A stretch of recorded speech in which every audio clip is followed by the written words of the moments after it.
अनुसूचित जाति कल्याण विभाग की पहल पर दक्षिण त्रिपुरा जिले में अद्वैत मल्ला बर्मन के 108वीं जन्म जयंती मनाई गई है। कार्यक्रम का उद्घाटन दक्षिण जिले की जिला परिषद के अध्यक्ष काकोली दास दत्त ने दीप प्रज्वलित कर किया।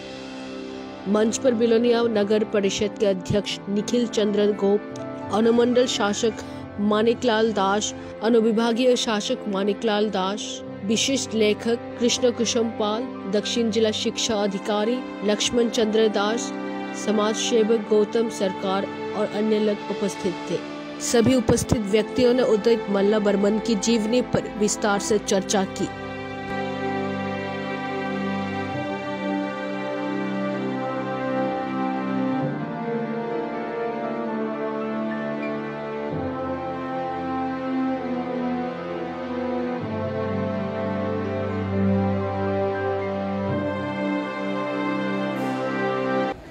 আমরা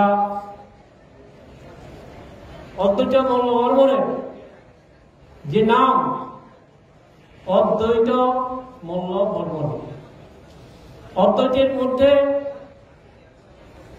অদ্বৈত সত্তা, দ্বৈত সত্তা নেই। এখানে ইতিহাস নদীতে যে সকল সম্প্রদায় বাস করত, হাল আর জালের যে সংগ্রাম, নদীতে যখন জল হতো তখন